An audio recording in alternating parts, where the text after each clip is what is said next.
You should add an expanded track list to CTGP because having a lesser number of tracks pushes the custom track creators to try to be better, which I personally believe is a myth.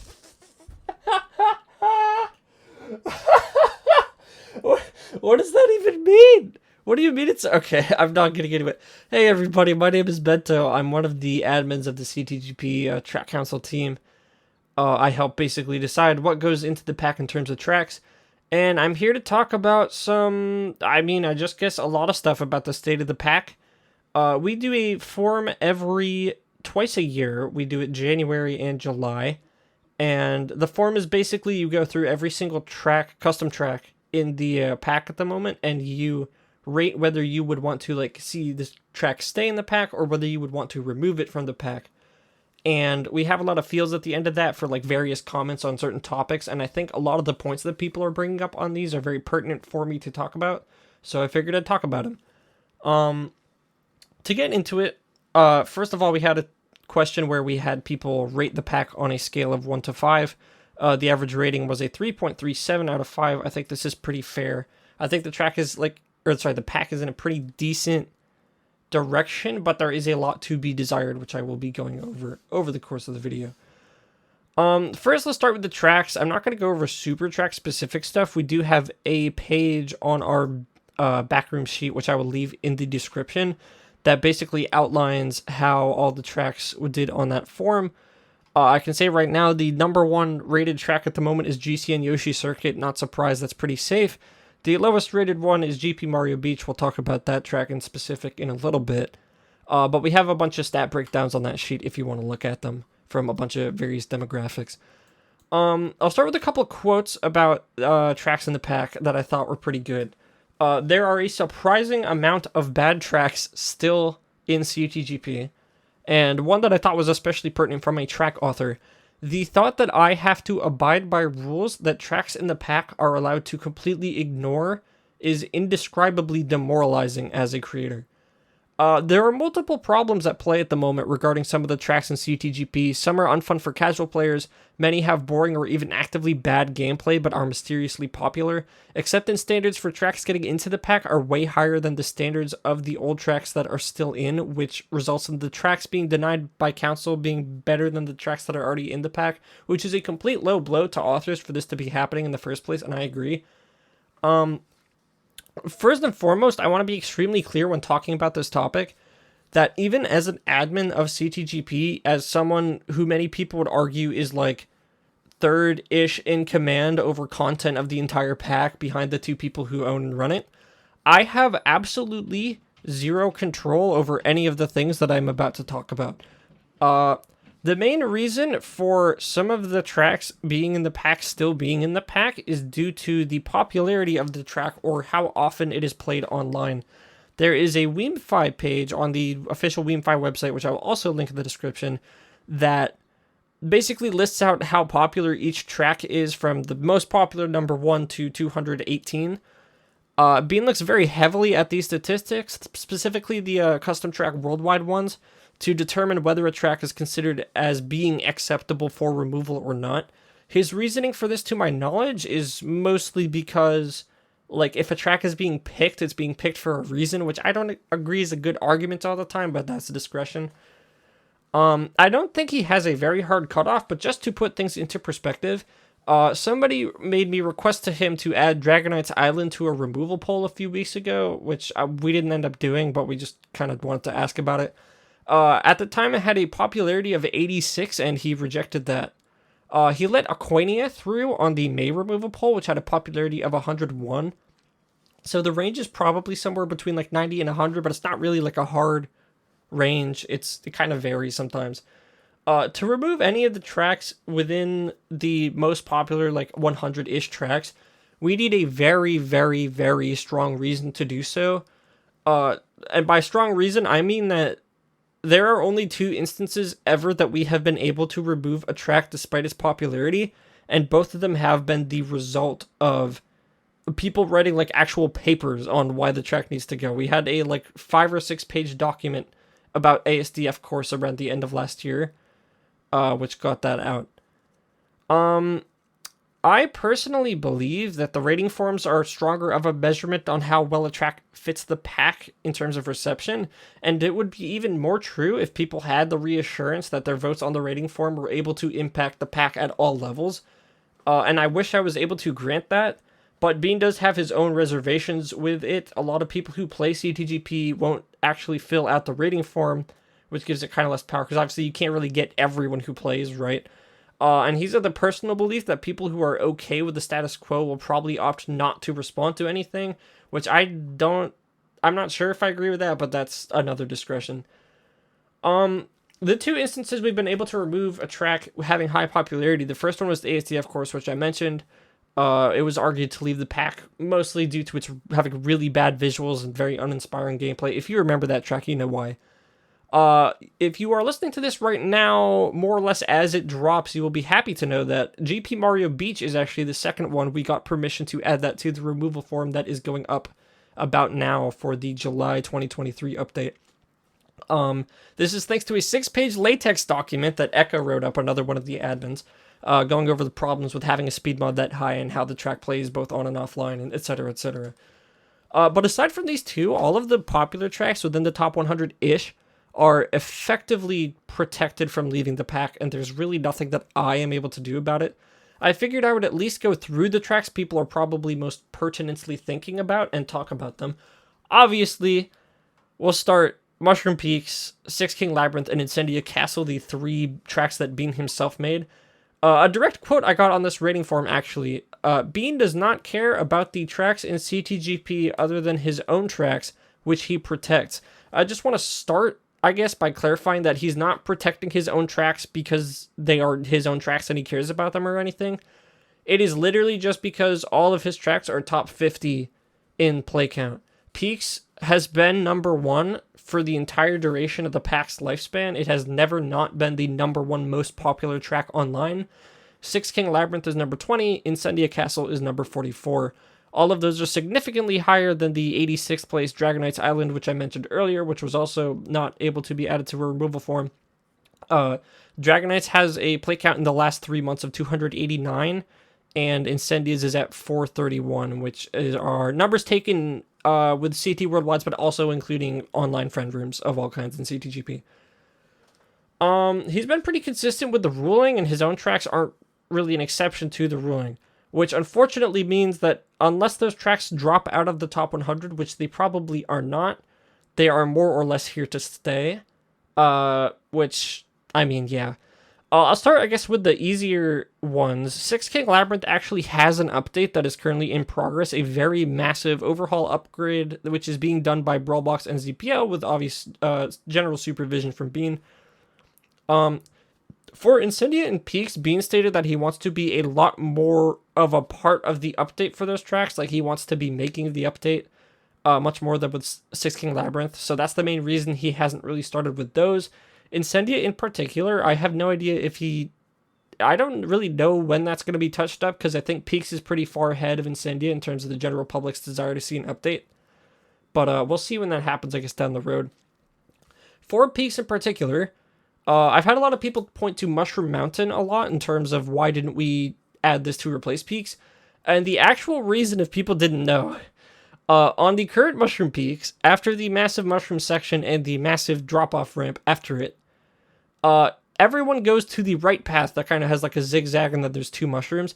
If you go the other split path instead on the left, at the end of that chain of mushrooms, there's a chain of dropped mushroom items on the ground that you can drive through, and it brings you to an item box that gives you a mushroom, which you can then use to take the shortcut on the next lap.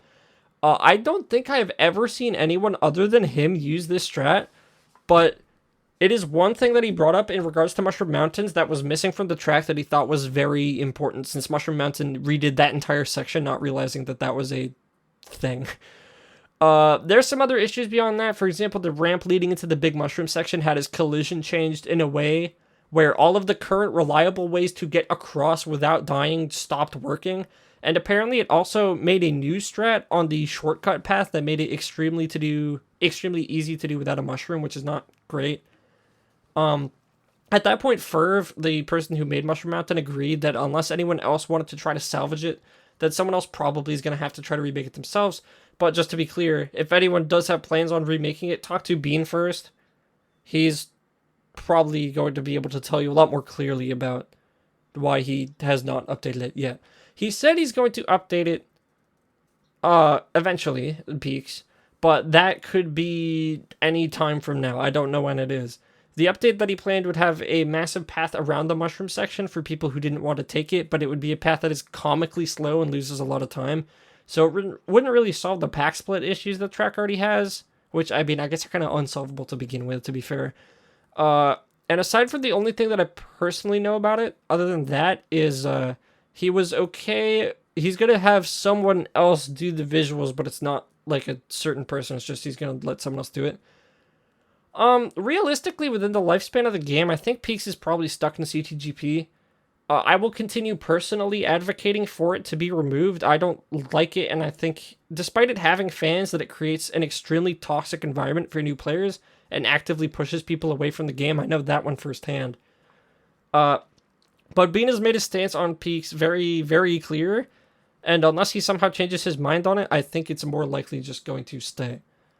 That's all I really have to say on it. There's not a lot I can do. I am going to talk a little bit later about a feature that's coming up within the next few-ish years that might be able to do something kind of about it. It is complicated. I'll get there in a later section. Going over some other tracks mentioned, there's a list of tracks: Delfino Island, Aquadrom Stage, Rush City Run, Crystal Dungeon, Kinoko Cave, and Yoshi Lagoon. I have no idea what Kinoko Cave did to warrant being on this list with the other tracks, but these are tracks that I've generally seen casual players point to for being visually outdated with gameplay that isn't good enough to warrant it staying, but all these tracks are still within the 2 popular barrier. For starters, I will personally defend Delfino Island, Crystal Dungeon, and Yoshi Lagoon. I think those tracks do need very severe visual upgrades, but I do think that the gameplay on it is pretty good at most levels, and I think a lot of the hate for them, especially for Lagoon, is heavily influenced by its visual state. I know Delfino Island Shroomless can be annoying for people to learn, and I do agree that people who go around probably should not lose as much time as they do, but I don't think it's as bad as people make it out to be. If anything, exiting that dock is a lot more annoying than entering it, to me at least. Delfino, by the way, is getting a visual update in the upcoming track update that's releasing this month. I personally want to see the track someday get an update that actually makes it look like Mario Sunshine, for example. This is more of an update that keeps its currently generic grassy hill setting, but just improves on the visuals a lot. The KCL for the track has not been touched, for anyone asking, other than fixing, I think, one soft lock bug that someone found. I do agree that all of the tracks I just listed really do need visual upgrades, although Kinoko Cave is doing a lot better on the visuals than the other tracks listed. But overall, these tracks are liked for one reason or another, and I don't really think they need to be removed very urgently. I will say personally that I don't like Aquadrom or RCR. I think Aquadrom's visuals are kind of unsalvageable, given that even Sneaky was not able to make them a lot better. Plus that one annoying ramp in the annoying shroom cut. There's a lot on that. And I think that a lot of the turns on Rush City are just actively bad, at least for me. It needs to be opened up a tad, but that is probably my lack of game skill speaking, so I'm not going to be I don't mind it. I don't think any of these tracks are super urgently needing to go. Melting Magma Melee, Glimmer Express Trains, and all of Mega's tracks, which are Castle of Darkness, Castle of Time, Final Grounds Pipe, Underworld, Volcanic Valley. These tracks have been pointed to as tracks with gameplay that is quote-unquote too hard for casual players to get into, or tracks that have too much going on with them, I guess. I don't think this is really a fair reason to remove any of these tracks. Having a collection of all difficulties of play is something that gives CTs a lot of value. You won't find something as hard as Melting in any mainline Mario Kart game, which is why the track is so beloved to begin with. I do personally agree, for Melting specifically, I think that track really needs a visual upgrade as well. Almost more than more than most of the tracks in the pack too. But I don't really care for the uphill section, sure, but I can at least appreciate what it's providing to the pack, and I don't think it's in nearly the same boat as Peaks, where it needs to be removed for people to be able to get into the game. My hopes are kind of that it will get a well-deserved visual upgrade eventually from where it is right now. I don't know really if that's gonna happen, but that's kind of my hope. The other tracks on this list I think are totally fine, like as is. Tracks do not need to be that easy to be enjoyable, although this is a comment coming from someone who's easily has like 15k hours in the game over the course of his life, so maybe that is some sort of bias speaking, but I personally advocate that these tracks are not that bad. I think they're fine overall. Star Slope, we already have plans to directly replace Star Slope. We are replacing it with an updated version of Super Sky Courtyard, but that update is not done, so we can't do that yet. I will personally try to make it so that whoever's working on the track will have it done in time for like Christmas-ish, but that's not a concrete promise. The track still has a lot that needs to be done for it, and I don't know how long that stuff takes. For a couple of more weirder specific suggestions, people have asked me over and over again what they can do to get the old version of GBA Cheese Land back. I just want to answer very concretely that it legally cannot happen. Shadow has made it very clear that he never wants the old version of Cheeseland to come anywhere near CTGP ever again, and while most of the community at this point probably wishes for the old version's return, it is his track and he's within his legal rights to request that it does not enter the pack. Additionally, he's left the community entirely, I think. Like, I haven't seen him in a long time. I'm not sure if it's even possible to contact him regarding it. But if someone wants a version of Cheeseland that is different from the current one, somebody else has to make it. That's just kind of how it is. There's legally nothing I can do about that, even if I was going to. Haunted Woods and Haunted Gardens. People have been asking me to bring back the old Haunted Woods pretty much ever since Gardens was accepted. People have also been asking me to add in Shadow's version of Haunted Woods that he released in 2021 instead. Shadow's version is not happening. It needs fixes, and again, he's not really around anymore. If someone remakes their own version of Haunted Woods similarly to how Shadow did it while keeping the important parts intact, I think personally it would gain a lot of traction and favor throughout pretty much like a lot of people in the community. I know Gardens does have its fans, but I know a lot of people are really unhappy about the way that whole thing ended up occurring. So that's just another situation where I advise people get their own version made. Calidae Desert being removed. I have seen a lot of people very sad about that, and I am one of them. I have no idea why it was removed or even put on the poll to begin with. I wasn't in power at that time. I get it was in the same campus stuff like Yoshi Lagoon where people thought it was kind of ugly, but the gameplay on it was really fun and unique in a way that no other track really hits at the moment. This is another instance where if someone's able to recreate, like make a remake of Calidae while keeping the important parts intact and like improving upon the visual significantly, I think it would get a lot of support from the community, and I think it would be a pretty good likelihood to get in. If anyone wants to try to remake any of the 3 tracks I just talked about, by the way, please reach out to me. I can help outline a plan of what is important to like keep within that update and what isn't. 2 more very specific ones. Lumpy's Lively Lair. This section is mainly directed towards competitive players about Lumpy's, which was added recently. I want to be clear that I personally did not have any knowledge of any problems with the track outside of 2 very specific things. The first one being the hop shroom list that's required for time trials being a little too precise probably. And the second one being that the flat mushroom that's part of the shroom cut towards the castle sometimes randomly fails to give a 100 km/h bounce. I told Fluffy that it would be really appreciated if those 2 things could be fixed for the track. We tried to fix the 100 km/h thing, but I'm not sure if it worked. I don't know if anyone's still having that bug. But he declined to fix the hop shroom list because he didn't really think it was like that big of a deal, and at that point he had already more or less quit making CT making entirely. All of the other issues with the track, like the inconsistencies on other cuts, bugs of people being sent backwards, the really hard shroomless with the mushroom on the side of the road, which we thought we had patched, but apparently still possible. Any kind of lag, but especially around the moving section. I didn't know about any of this. I just want to be clear on that to people, because I have gotten a lot of messages about, like, this was not something that was okay to do. So if you want to blame anyone, you can blame me, I suppose. If I had known that it was going to cause that many problems, I probably would have advocated for those problems to be looked at more before letting it through. I don't think adding a track with that many bugs is a great thing to do. The theme was never really an issue for anyone, though. I don't know why people are really mentioning about that. It's just cel-shaded, which I think some people think it looks awful because it looks like a track that's made up of solid colors.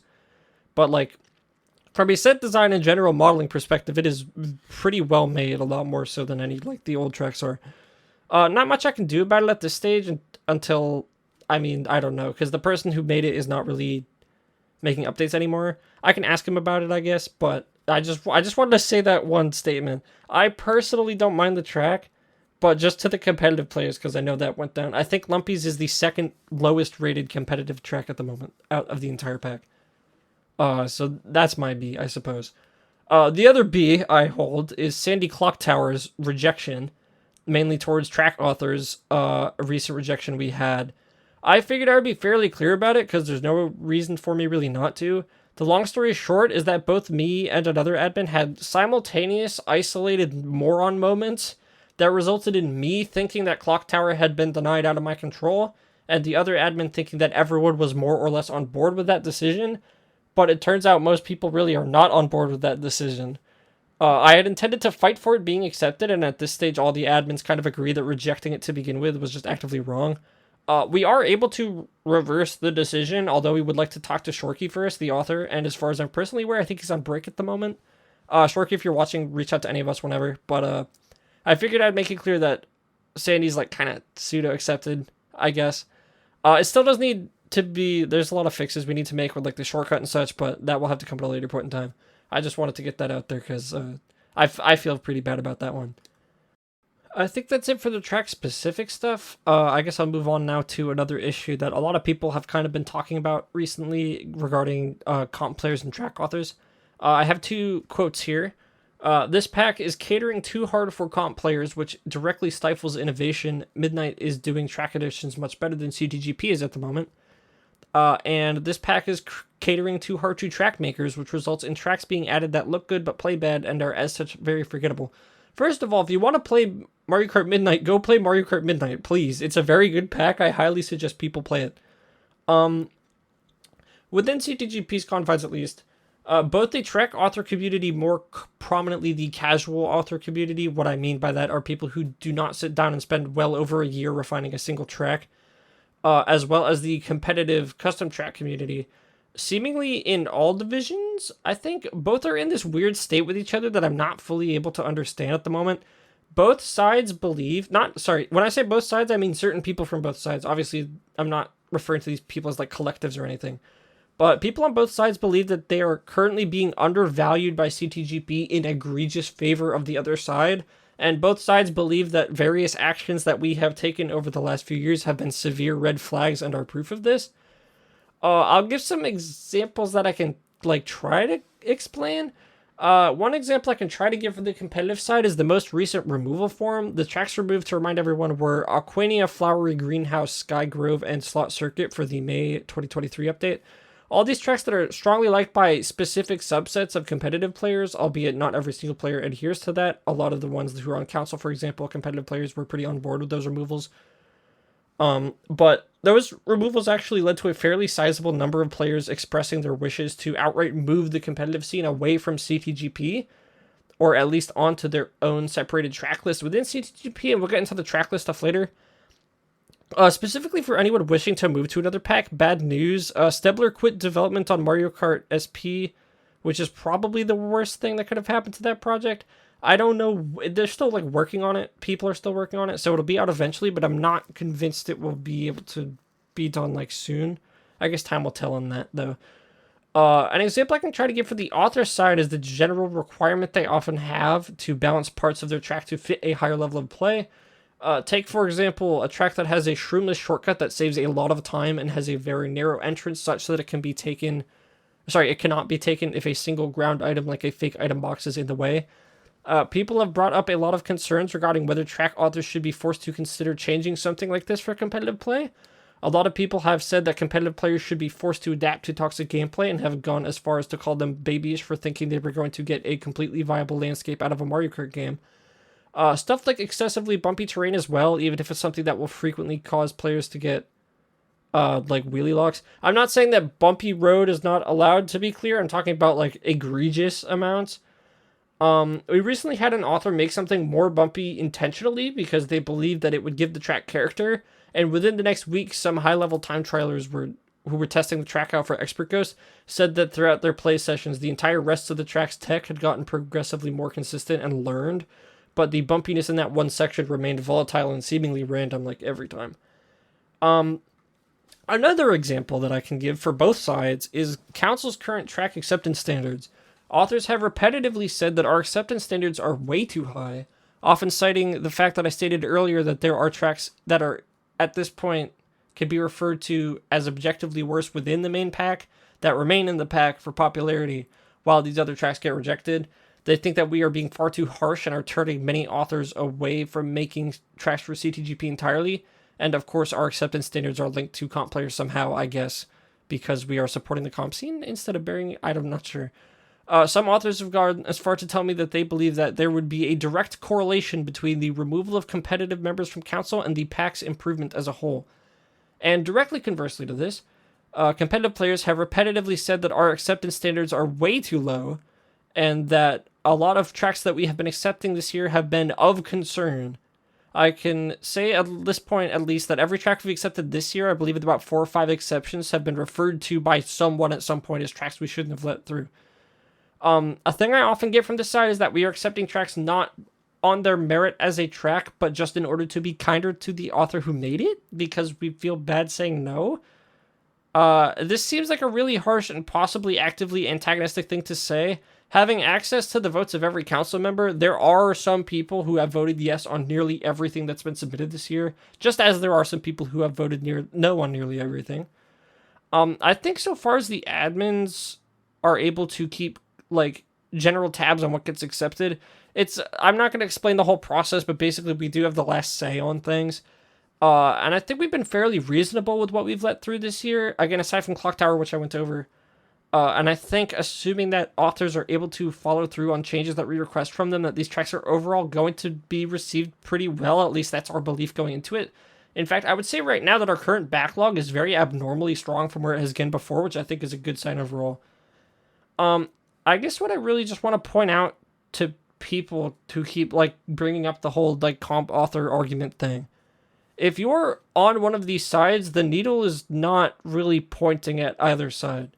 I would say it's pointing as into the middle as I can make it right now, and I am really trying my best not to move it any further into either direction. But I also want to point out on top of that, that the wishes of these two groups are not mutually exclusive. Comp players want good tracks that don't contain toxic gameplay loops, and track authors want to see their creations and the creations of their peers featured in the community's main CT path. These points do not have to be mutually exclusive to each other, and I have no idea why people think they do. I think that both sides have been overly scrutinized by the other due to specific bad actors that exist on both ends, and if you are someone who thinks negatively of either of these groups of people, I think in reality you are experiencing the toxic minority of them, because while toxicity does stem from some individuals on both sides, the vast majority of people on both sides are pretty reasonable people who just want to enjoy the game. And if you are someone who is on one of these sides strongly, and even after having sat down and listened to what I just said, and really thinking about the bigger picture at play, if you still think that the other side has unjustifiably and like irreparably wronged you, regardless of how well-meaning your intentions are, I personally think that you are probably part of the problem. That's all I have to say on that, I think. There's really no reason for this to be happening at all, and I just don't get it. I just don't, I guess. Moving on, I suppose, a couple more quotes. The current meta of original CT designs really hinders the growth of the community and prevents new players from getting into CTs and improving. And another one. Maybe I misunderstand the situation, but I think that authors should be given more creative freedom with their tracks, as right now it feels like they might be trying to play it safe to please council. I want to be super incredibly clear that we really are looking for tracks that have interesting and unique gameplay. I think the statement about authors trying to play it safe is maybe true overall, whether that is a conscious decision or a subconscious one. And I think that people being more open about different ideas is pretty good. I will make a strong note here, in that I think some people have been conflating toxic gameplay that we try to avoid with creative censorship in terms of tracks coming into us, If your track is 50% boost panel or more, for example, we are probably not going to like it for many reasons. Having creative ideas for gameplay is hard, and having the modeling skill and capabilities to pull that kind of thing off is hard as well. But it's such an open-ended aspect of CT making that it can be hard to point people in any general direction, which I guess is why people are just trying to keep it safe, generally speaking. If you are interested in getting feedback on your own track and you're listening to this, especially if you're trying to get it into CTGP, I am probably going to make a video outlining this whole process and some extremely strong tips that I have for people a bit later. But if you want to get a head start now, or if you just want some help on making stuff, I highly recommend that you come into the CTGP track tester server, which I'll leave in the description. Bring with you a beta track layout, like KCL with like roads, walls, ramps, etc. Give it some prototype textures, but don't do the visuals just yet, since that will make it easier to edit stuff based on feedback. And you can come into the server with a track like this, and there are over 100 people who I can immediately summon for you who can give you feedback on what they think works and doesn't work. If anyone has any very specific instances of like points of gameplay that they think a track got accepted for that you think we were in the wrong on, or that we asked to be changed, feel free to reach out with whatever, and I'm happy to talk about it. But yeah, I guess I just wanted to say that, like, I personally want to see more unique tracks coming out. That's like the thing that really drives custom tracks, is the creativity that a lot of them have. I'd like to see more of that, but it's hard to be creative. I'm not able to be creative, for example. I sure as hell am not even close. So I get it. A quote, "Too many tracks being added nowadays have crazy shroomless tech that is vital to getting a good spot. A few people have had this notion that competitive players are looking for tech on every turn of every track. This is very strongly not the case. The best received tracks recently have been the ones that are a middle ground of an interesting main route without being too much on the player. A lot of shroomless tech also accidentally ends up being very easy to block with items, which I previously touched on a little bit, which is more or less pretty frowned upon universally by players. There's a lot more that goes into it that's kind of specific, so I'm not going to go into it fully. There's a few instances I can think of where a shroomless cut is like generally favored. Stuff like DK Mountain, or the custom track example being Northern Heights, where the gap cut is literally just taken by every player at all times because it's incredibly free. Or the very specific instance of Final Grounds, where the cut has been in CTGP for so many years that players have grown to like it. Same with Castle of Time, albeit that one's a lot less of a time save. This isn't to say that Shroomless Strats overall are bad. I think, in fact, if people are thinking that they have a good idea for one that is healthy and interesting, then I encourage them to explore it and get feedback on it. But overall, people are not really looking to do a shortcut on every turn of the track. It's a lot more important to people that the main driving route of the track is generally interesting, but like clean and playable.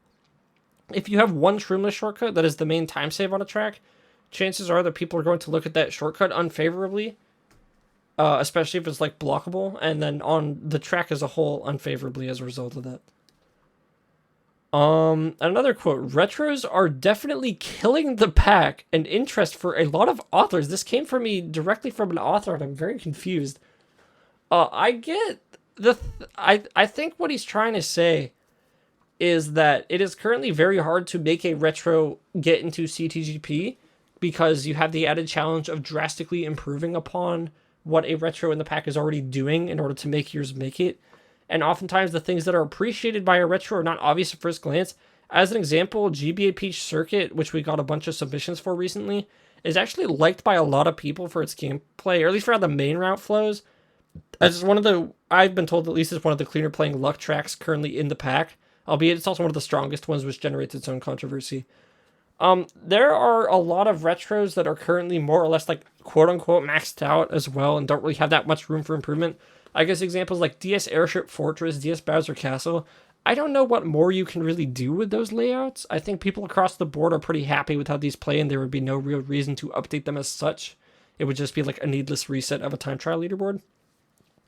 Saying that retros themselves are killing the pack is kind of crazy, though. I think Troy has something to say about that, I'm sure.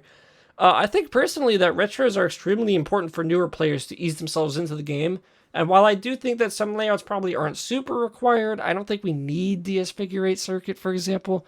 I do think having retros in the pack overall is a good thing. especially once we get a separate track list that has every single retro that exists. I'll talk more about that in a later segment.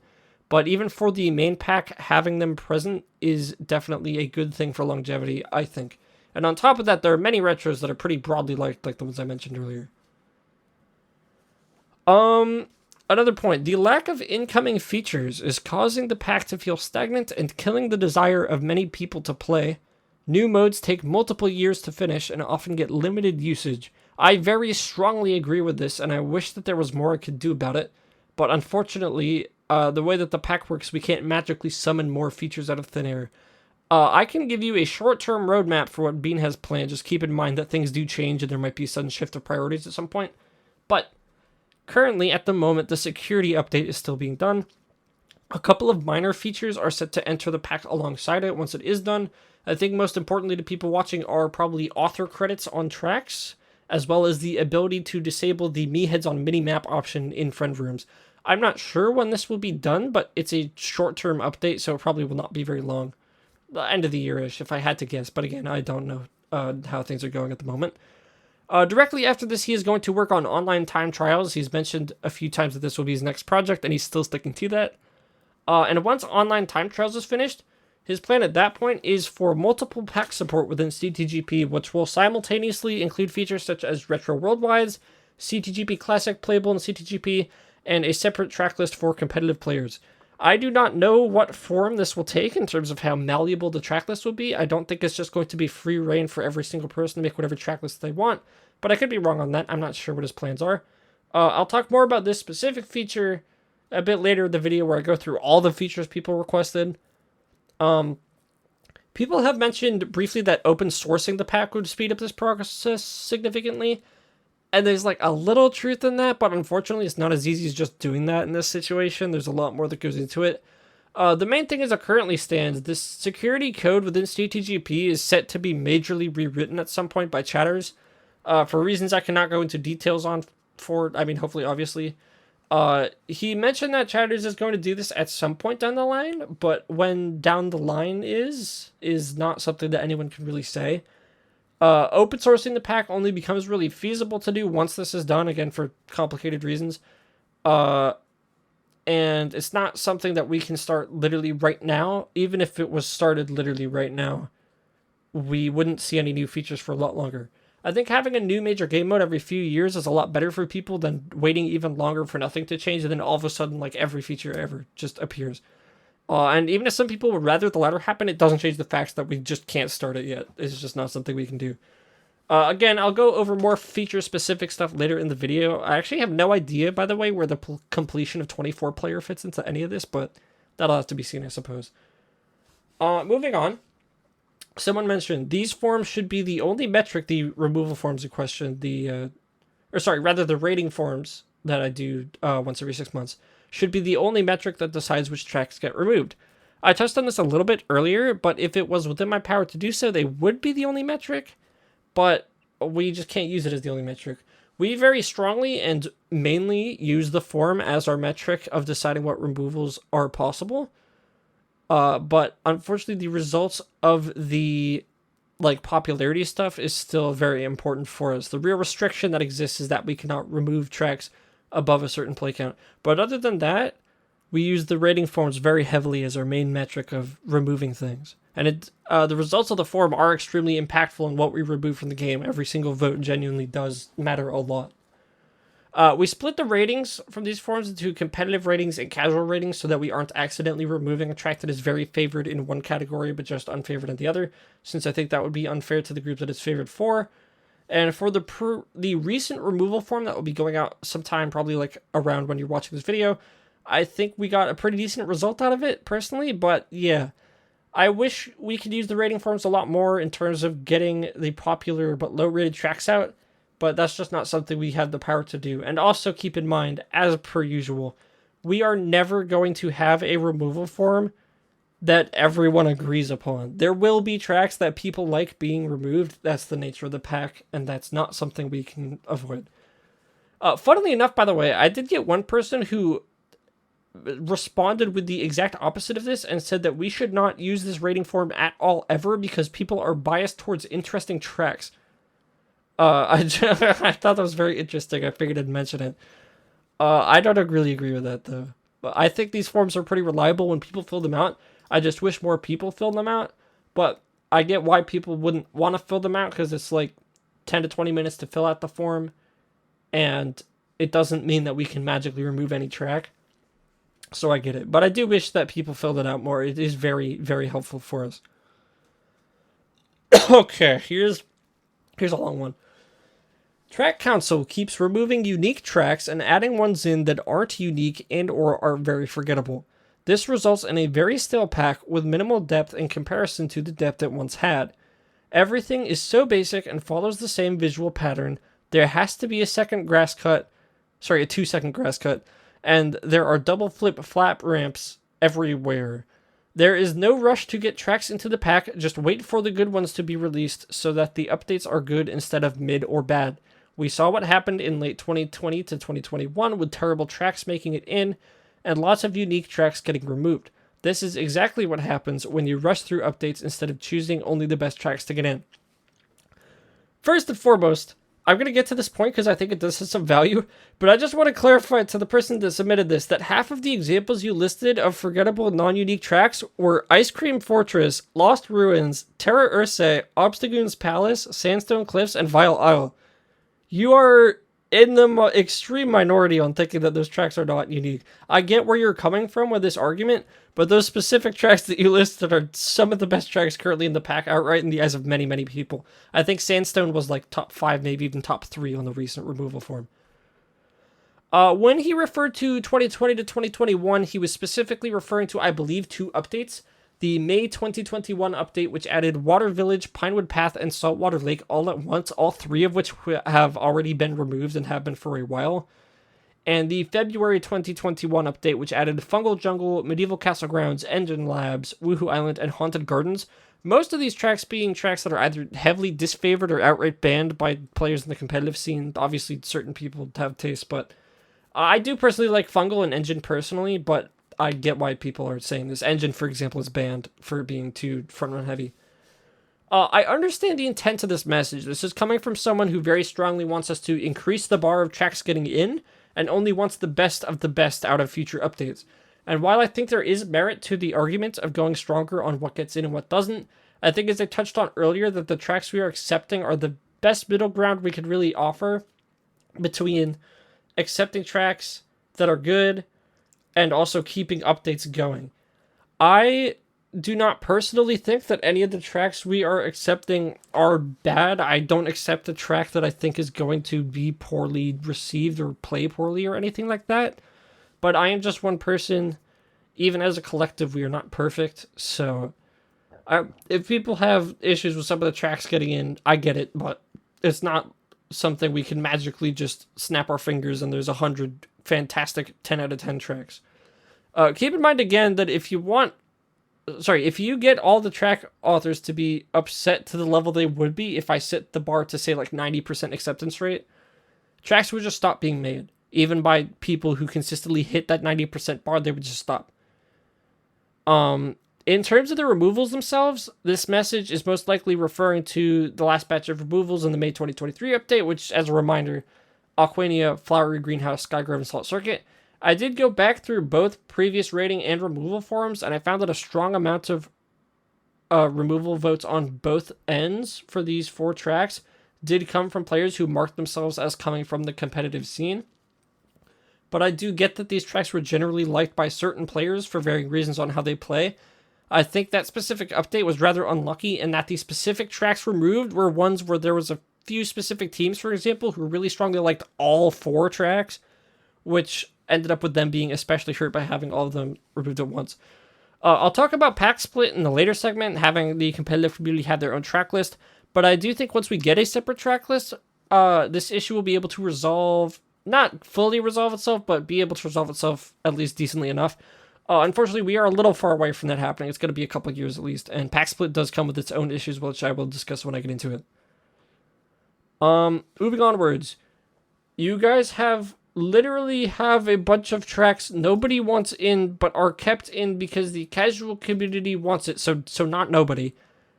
Including tracks council knows that are bad, but we still accept. What are we doing, team? I cannot imagine any possibility that we are accepting tracks that council does not like. That's like the one single criteria for us accepting a track is that council likes it. I get it if you don't like some of the tracks we added recently. I'm assuming you're in the camp that thinks that Lumpy's one of those. But, like, be real for a second.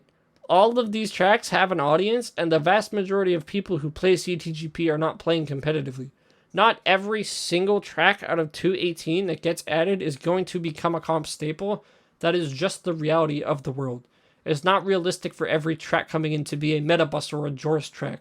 And by the way, if you're talking about comp specifically, a good handful of comp players have to sign off on a track for us to accept it. We have a lot of comp players on council.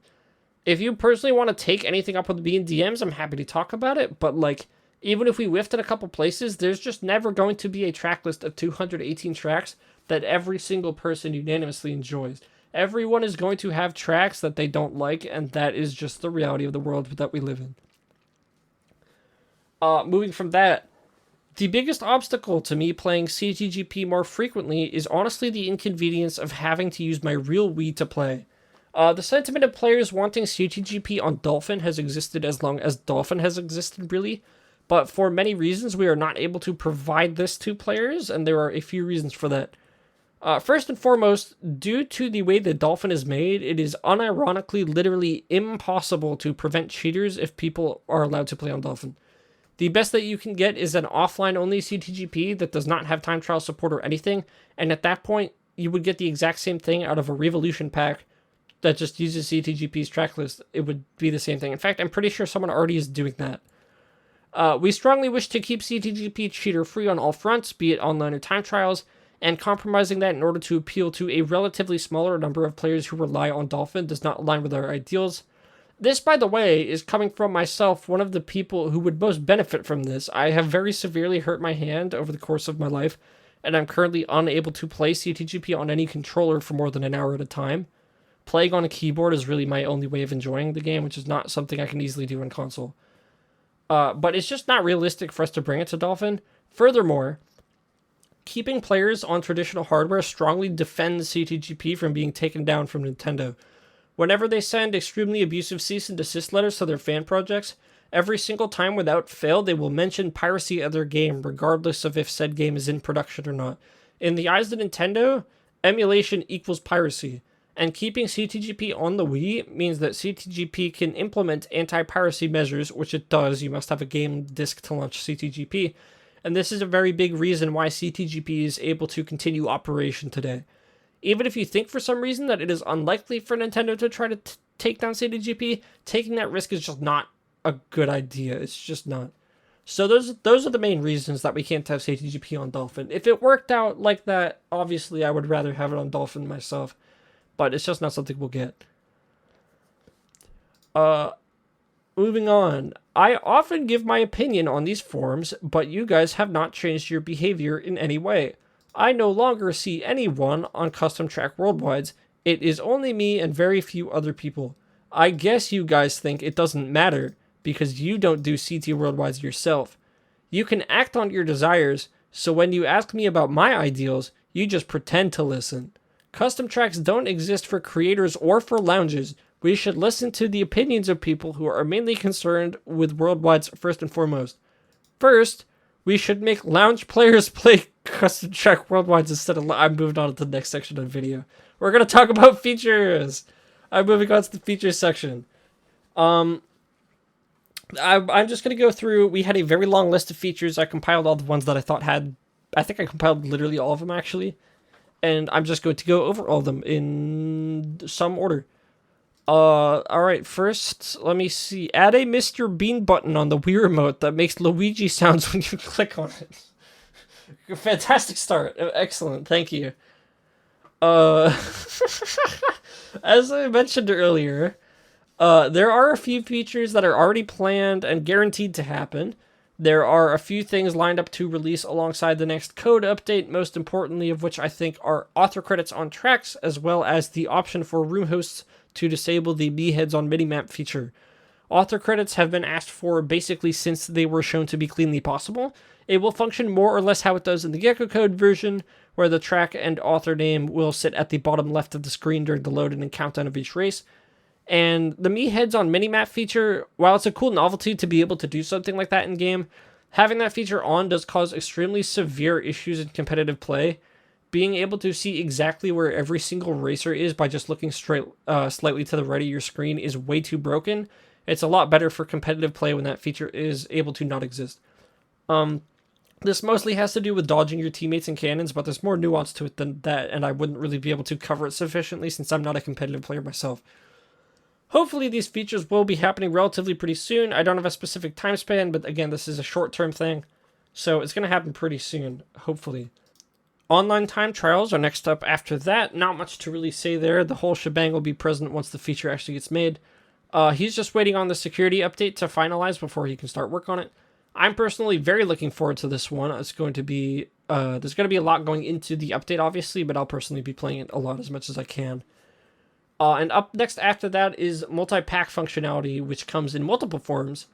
Retro Worldwide, CTGP Classic, and a separate competitive tracklist will all be part of this, potentially more. I'm not 100% sure about the very specifics of how the feature itself will work, but I can comment on a couple things specifically. The basic idea here is that the structure for this feature will allow all of the sub-features to exist and function properly, so they'll probably be ready more or less at once. I think CTGP Classic is probably the most self-explanatory.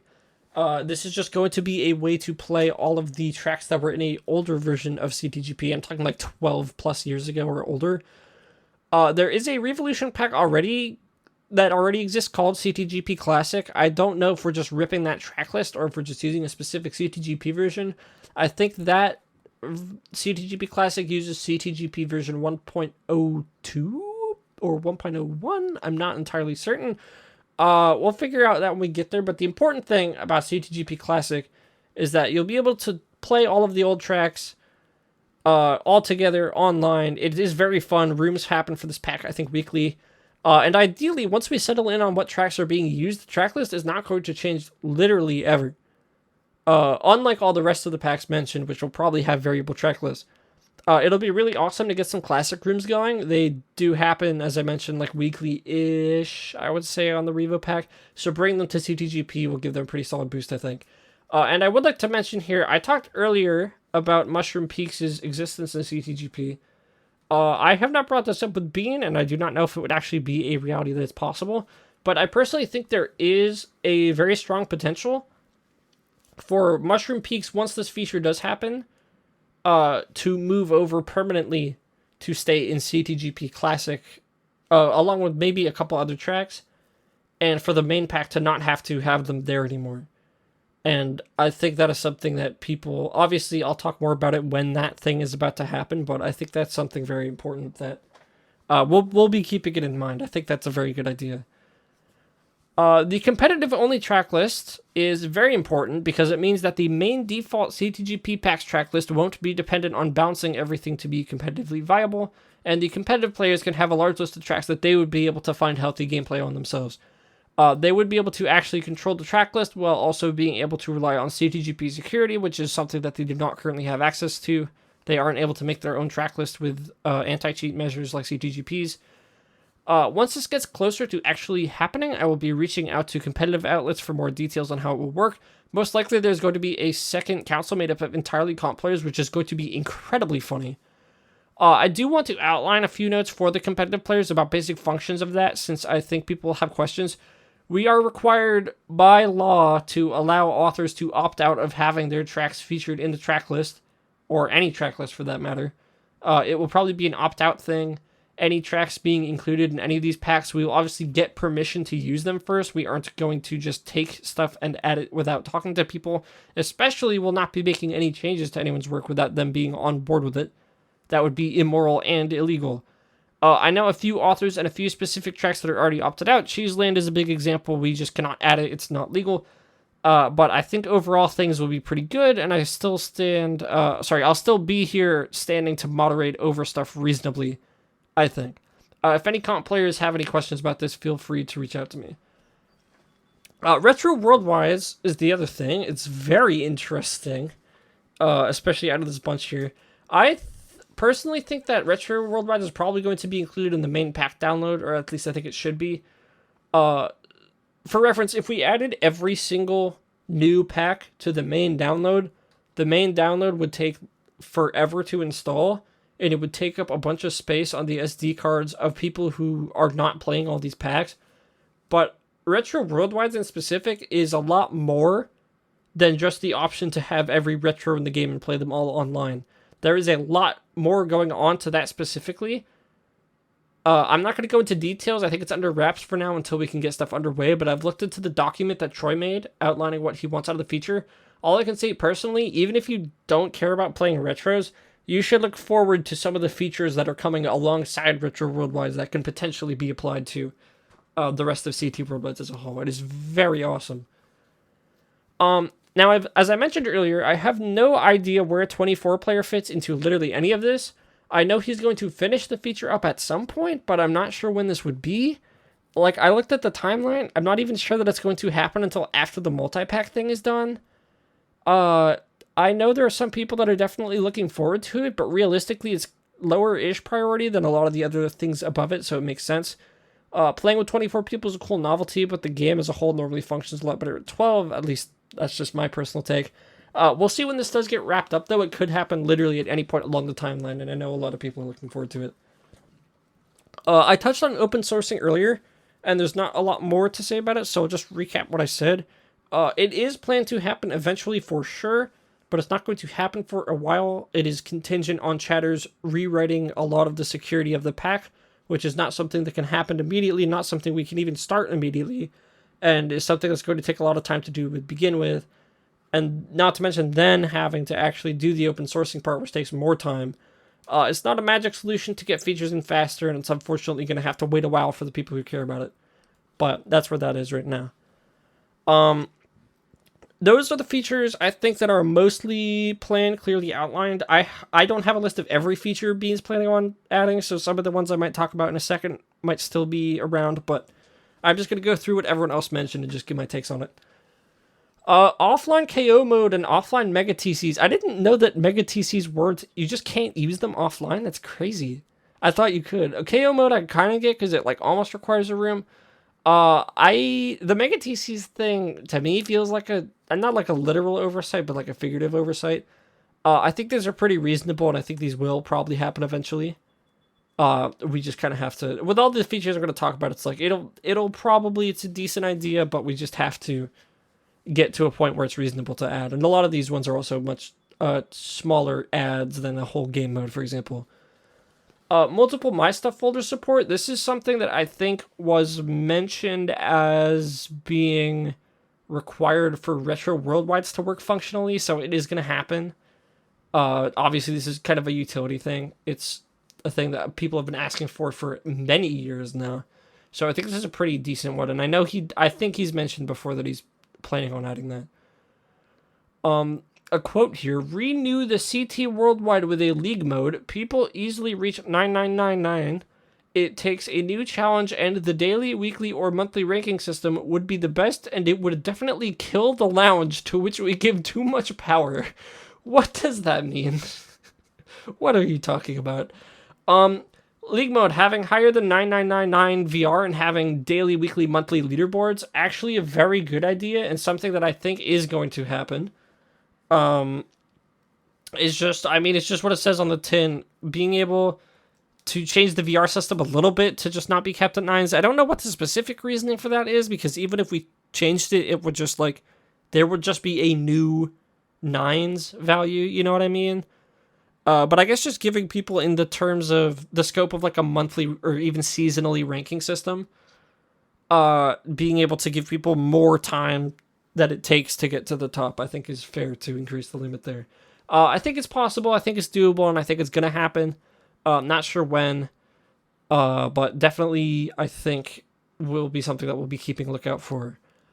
Time Trials name toggle for Ghost. This is an interesting thing I saw a couple times. Apparently, name tags in Time Trials are annoying, like on other Ghosts. I'm not sure. I mean, maybe he'll add it for CT or for CTs if he feels like it's fair. But we've been playing with name tags for so long now. I don't think it's that this is definitely like a lower priority one, but it's definitely not impossible. It's possible that we get this at some point, but I don't know. I don't think it's that needed. Option to not cut music going into lap 3 and just speed up the current track, which is useful especially for the Galaxy Coliseum slot. If people remember SADX Twinkle Circuit, on lap 3 of that track, it would just go to the winning a Grand Prix music, which does not fit.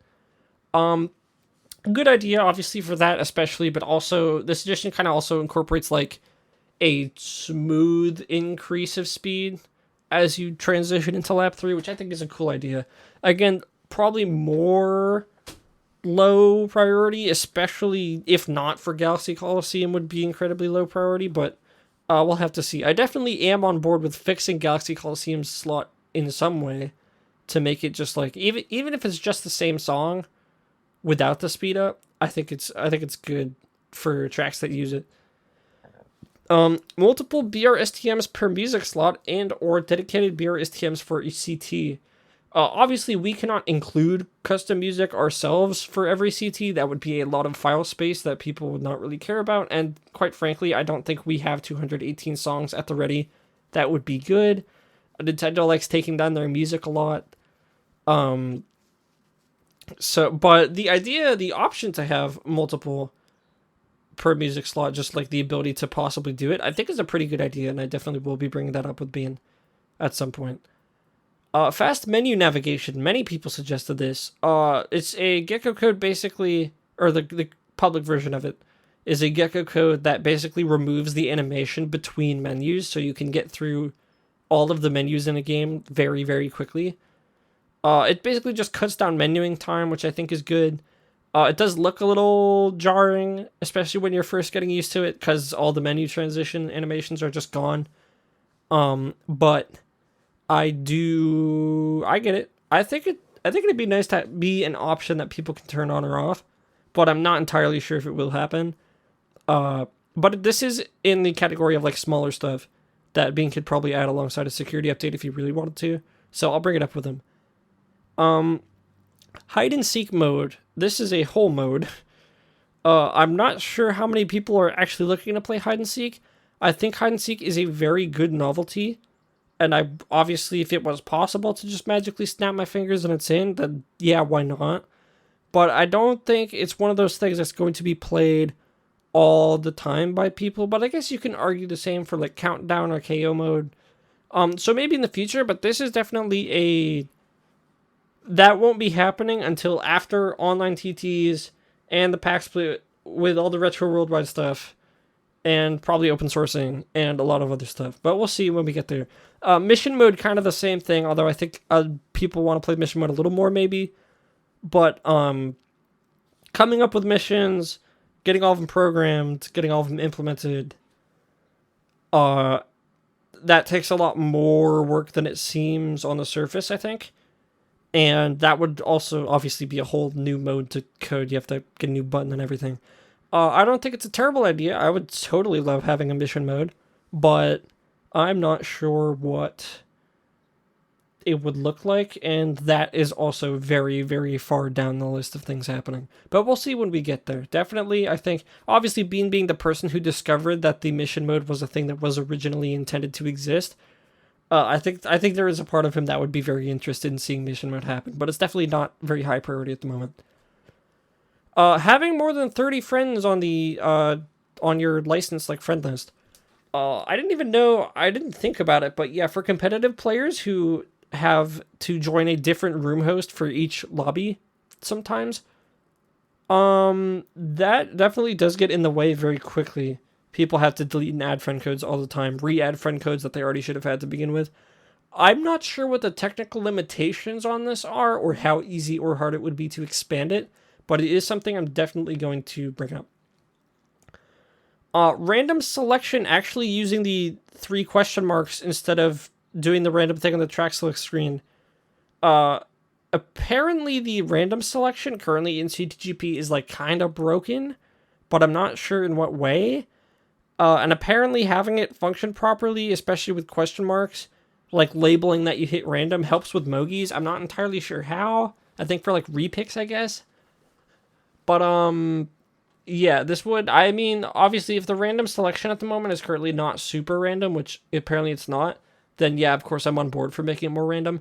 I like the question marks personally. I love that, but well, we'll see. I think this is very low priority. If anything, he's going to fix the current shuffling system, but we'll see. Remove mirror from CT Worldwides. We had a poll, like a year ago, maybe at this point, for people to basically give their feedback on like what they wanted out of CT Worldwides, and the result of that poll was that people resoundingly decided, yeah, we do not want 100cc to be anywhere. And so 100cc is now gone from custom track Worldwides. Mirror was a lot more split. There's a lot of people who like it, a lot of people who dislike it, and a lot of people who do not care. At the moment, given that people are so split, normally when people are so split on things, the best thing to do is to just leave it. So I do not think Mirror is going to be fully removed from CT Worldwides. But I do obviously understand that a lot of people don't. I don't like Mirror mode either. I can deal with it though, at least. But probably removing Mirror from CT Worldwides is not happening for a lot longer, at least until we can get a solid, genuine consensus on who does and doesn't want it to exist. 200cc staff ghosts. People, there's like a project happening where people are already making 200cc staff ghosts, which I think is super cool. You should definitely check that project out. I would totally be down to add 200cc staff ghosts personally.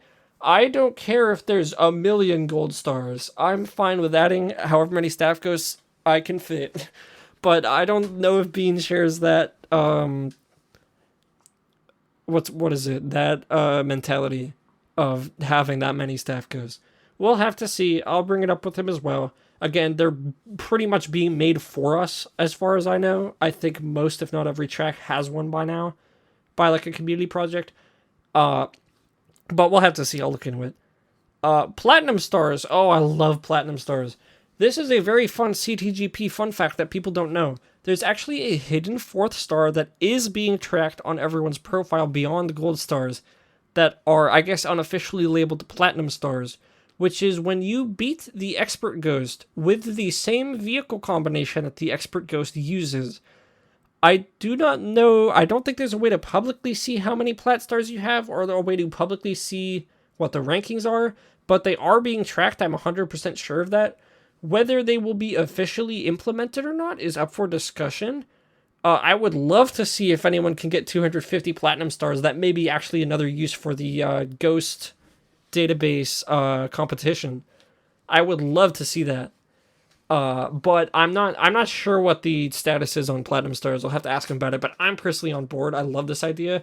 Platinum stars would force people to use like carts and stuff. It would make a lot more of a good excuse for us to add staff ghosts that are very hard but use worse combos. There's a lot that gets opened up with the platinum stars being an idea, and I'm super on board for it. Ghost database unknown track naming feature actually working. If anybody has ever played a custom track from their SD card on time trials and tried to upload a ghost, you've probably seen this screen that's like, you just set a time on this track. We don't know what the track name is. Would you like to help us? That feature, nobody's looked at the submissions of that feature for years. It just doesn't work. This, I don't think it is super hard to get this somewhat working. I think that it is very possible and very plausible that the CTGP Ghost database could pull, instead of just showing you the SHA1 long string of numbers and letters for each track, could actually match that string on the Weemfi database, because the Weemfi database, or sorry, the Weem database has a bunch of tracks, pretty much all of them. And so unless the track is private or otherwise unlisted, that would be able to be listed. They would just be able to get the name and version from the Weem database and just put it on the Ghost database. I think that would be cool. I think that would be very good and very helpful for a lot of people, especially for people who want to try to make a CT leaderboard for a track that they like isn't in CTGP. I think that would be very nice, personally. Give 3DS tracks their normal names. We cannot do that for legal reasons. Or rather, it's not like literal legal reasons, but rather just legal safety. We aren't taking the direct names of tracks that were, or direct models for that matter, of tracks that were made after Mario Kart Wii, which includes 3DS, and we're not even adding outright stuff from Mario Kart 8 and Mario Kart Tour. That is Bean's decision, and I think it's the right one. It's just playing it safe, and I think it's always better safe than sorry.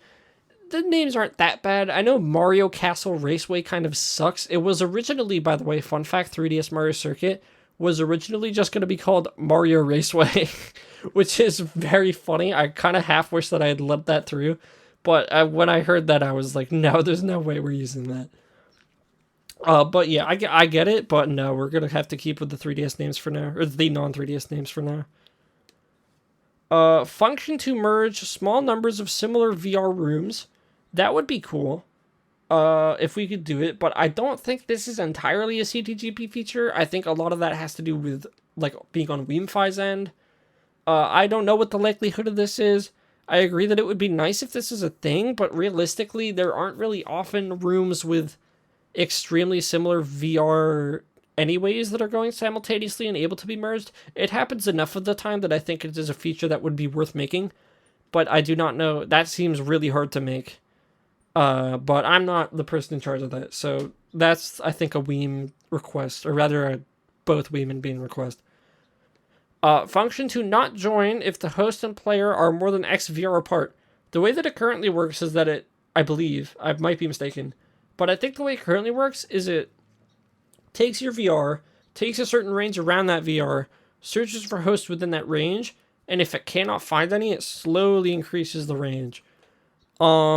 I don't know if this is for people looking for, like, if the context that this was asked in is for someone who's trying to be able to look for only rooms of a certain VR, or someone who's trying to have preventing people who are way better for being able to join, like, lower VR rooms, or vice versa. But I'm not entirely sure. Like, it would be possible, but I'm not entirely sure what it would do. I think more than anything, this would just cause a decrease in how often people are able to find rooms, which is kind of a bad thing. I think just letting it play out for now is fine, and if there's another CT Worldwide, like, resurgence, and there's a ton of people playing all of a sudden, we can maybe look back at this. Shroom glitch removal. Yeah, I agree with this one.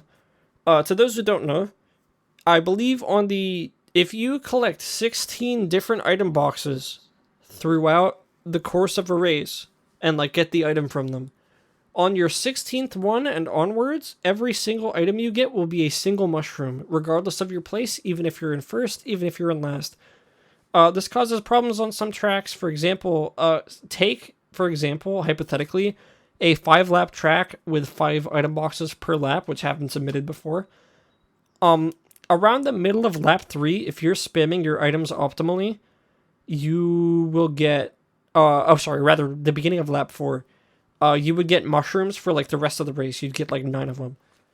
Shroom glitch is kind of just annoying. I don't think there's any real usage anyone gets out of it, but I might be mistaken. Maybe there's some, like, niche strats on tracks where you want to go for it.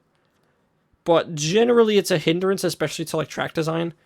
So yeah, I kind of agree with removing it. There's no real reason to have it. Project Sanbo Cup layout. This is referring to a custom cup layout. Basically, the way that tracks are currently laid out in the selection screen is that you have 2 rows and 3 columns of cups on screen, and then there are arrows at either side. Project Sanbo is a different pack, and they managed to make their own track selection screen, which has 16 cups on screen at once, and it looks very clean. We're not just going to rip their cup layout, obviously, but I do agree there are a lot of general ideas people had for the cup layouts. For example, there's another one here, being able to scroll the cup layout while your cursor's on the bottom row, which I agree with. I don't know why you can't. Doing these kinds of things would be very good, but I'm not sure entirely what CTGP's redesign of the track selection screen would look like. But that's a low priority thing that would be very far into the future. Track preview images. Someone had an idea of taking a screenshot of every single track somehow, and having that as like a preview image for the track so that when people were looking at it, they'd be able to look at the track that they're currently hovering over to select instead of having to like load into the track to see what it is. This would be really cool, but there is file size concerns. There are concerns about getting the screenshots in the first place. I assume the person who suggested this was suggesting we just use NoClip, but a lot of tracks that load in CTGP do not load on NoClip, or certain things do not load properly. Demo collision, for example, I think is just completely, or demo call the model, I think just does not render at all, if I'm not mistaken. So there's a lot that would go into that. Hypothetically, it's a great feature and I would love to use it, but I'm not super sure about the feasibility of adding it. That would be probably less likely than some of the other things here. Remove secret/hidden tracks and just have 256 tracks in total, or just remove the secret tracks outright and just keep the whatever number. The reason that secret tracks exist was just to get the number to 250, because 250 is a nice number. You needed 2 more. And the reason that it was at 248 to begin with is because multiples of 8 are kind of how the cup layout works. If you want a cup on the top and a cup on the bottom in each row, you would have to have 8 tracks. So 4 tracks a cup, 2 cups, that's 8 tracks in a vertical column. So 248 being a multiple of 8 was the last multiple of 8 before 255, which is the actual limit. I'm assuming they just didn't know that. And when you try to go to add the 256 track, it just doesn't really, you can't. To my knowledge, I'm pretty certain you can't, or they would have. So that's the reason that limitation is in place. Eventually, there are plans, which I can get into, about adding more tracks to CTGP outright.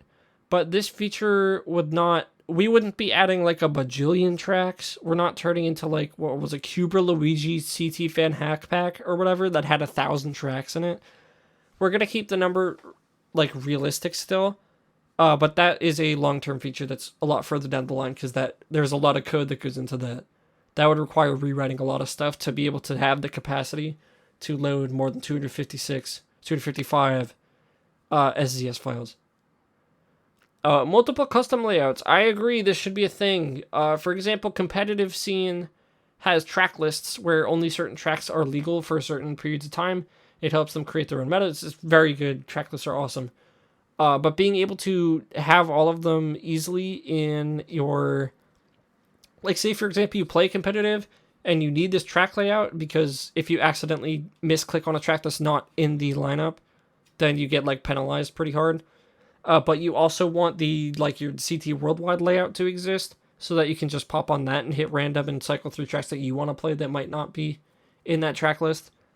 I do agree multiple custom layouts should be a thing. At least being able to save them and load from them would be pretty nice. At the moment, in order to get multiple custom layouts, you have to keep the custom layout files on your computer and swap them off your SD card, which is very inconvenient for a lot of people. So having it included would be pretty nice. I agree.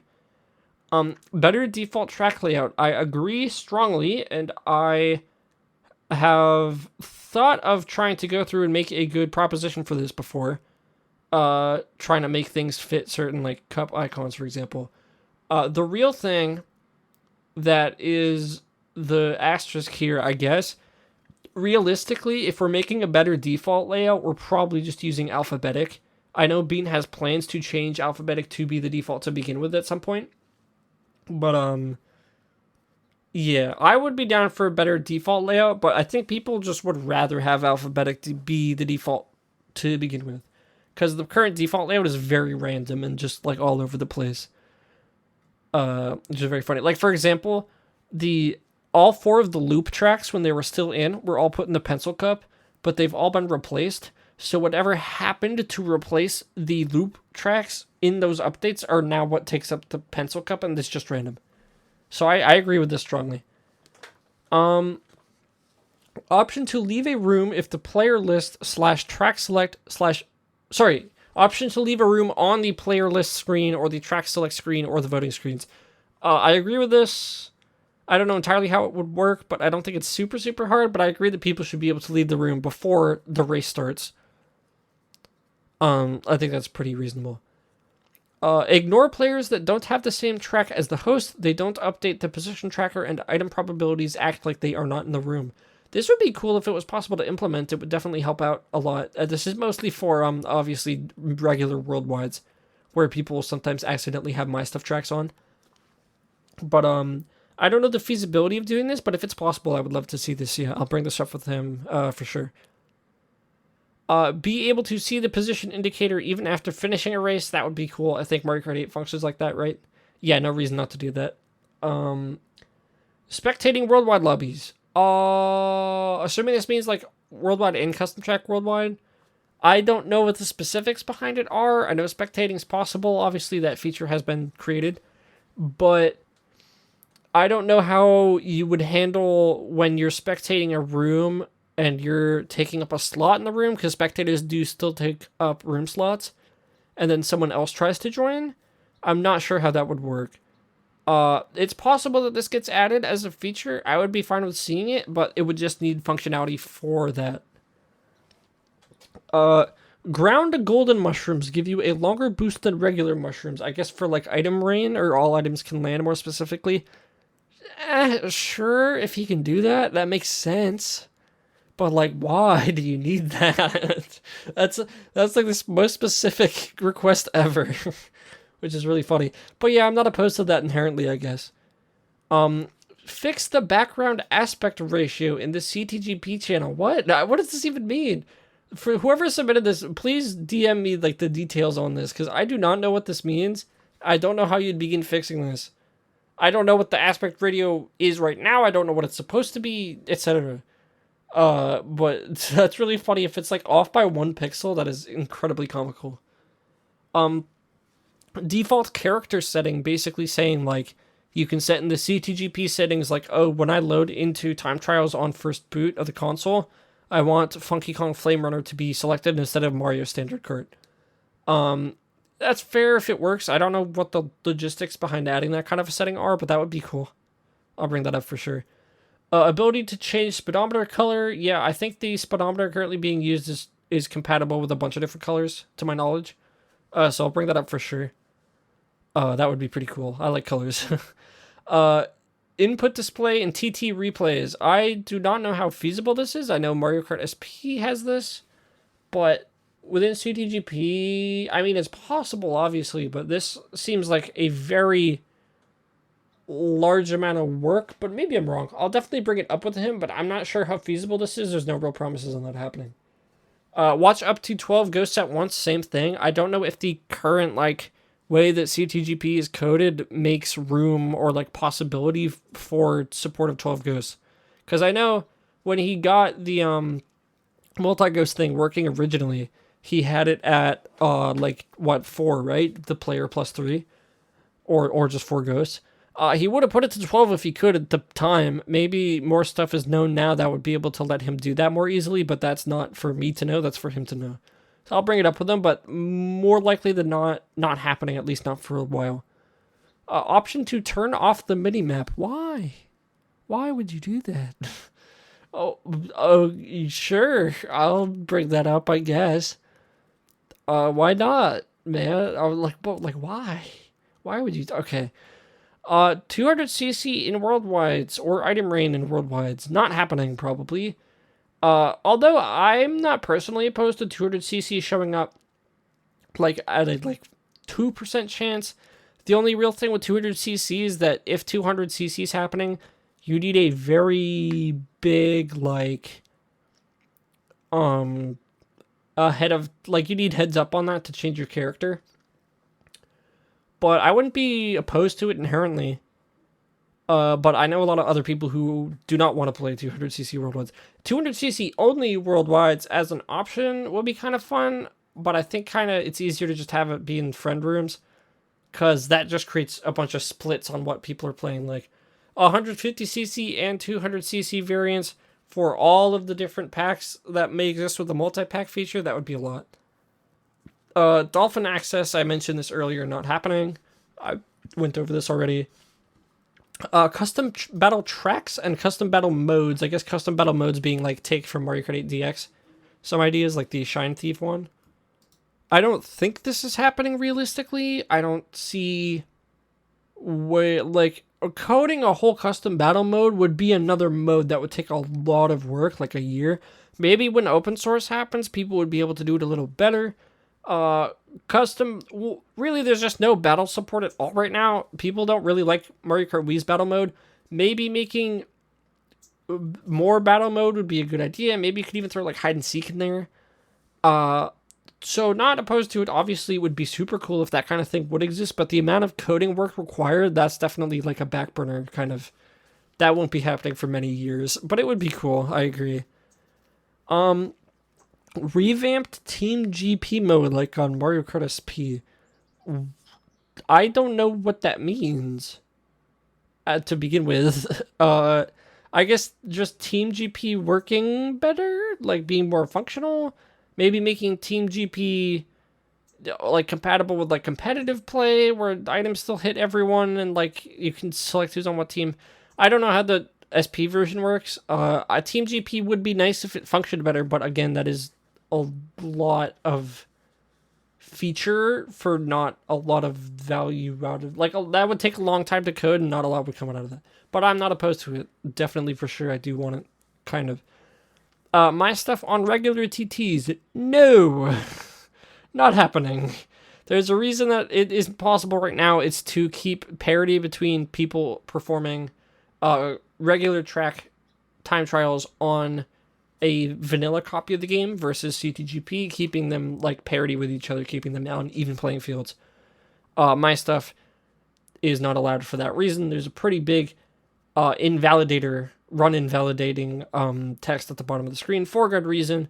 Funnily enough, by the way, fun fact, a world record has been verified, I think on DK Mountain, where the guy who did the run had my stuff on and had the thing at the bottom of his screen saying that the ghost wouldn't save. And the ghost didn't save, but he recorded the replay after he set the time. So it counted apparently on the... I'm still mad about that. I don't know why that happened, but that's just a fun fact. Remove KO mode, like literally just remove it. What? Why? Why would you? It's already done. It's not like it takes up a giant clump of like future time. It's already done. We're done with that. We don't need to remove. It's not taking up like physical space. Why would you remove it?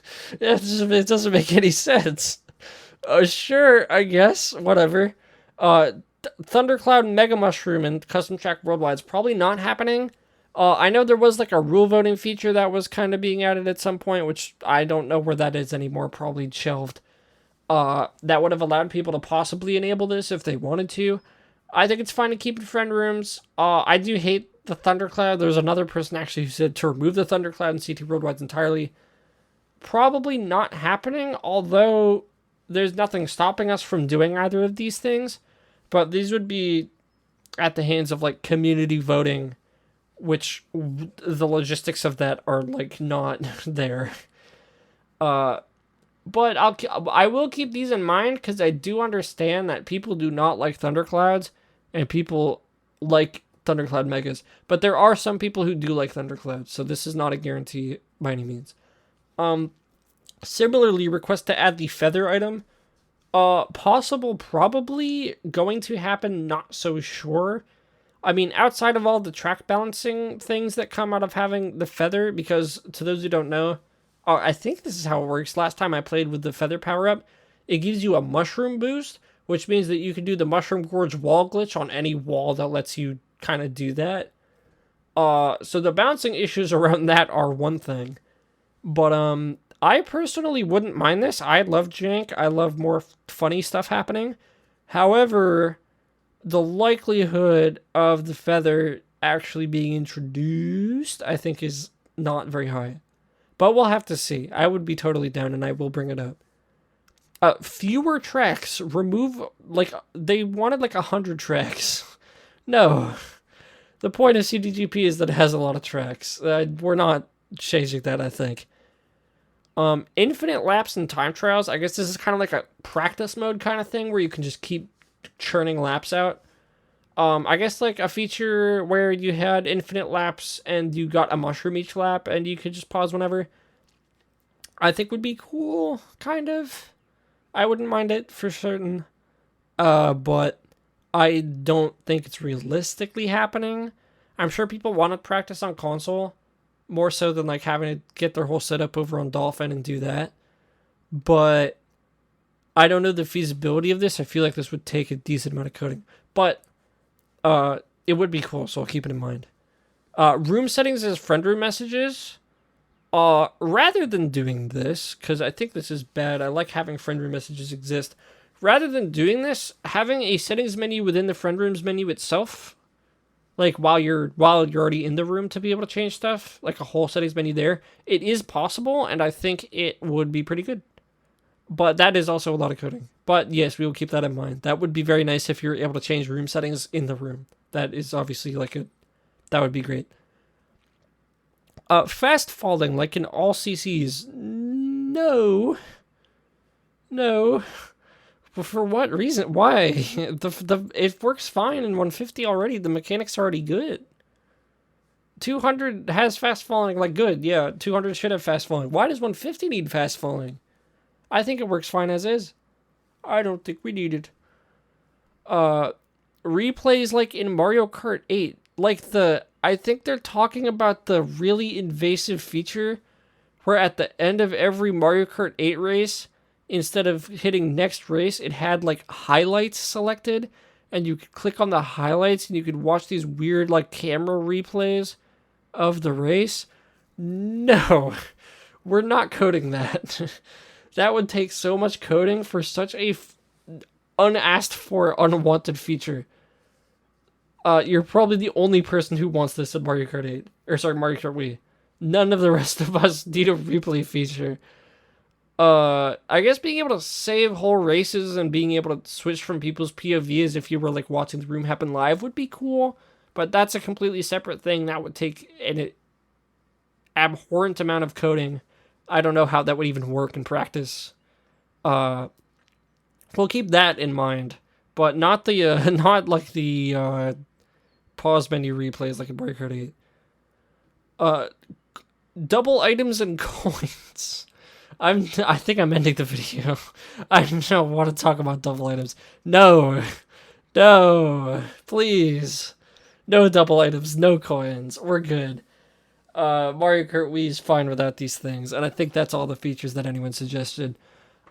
Thank you all for sitting through these 90 minutes with me. If anyone has any questions, again, I am available for outreach. My Discord is bento69. And you can message me whenever. I'm happy to be messaged by as many people want to message me. I'm happy to talk about this game. I'm happy to talk about the pack. If there's any updates to anything, I guess, or if I had any wrong information, I'll keep it in a pinned comment below. Otherwise, thank you all for watching this, and I'll see you later.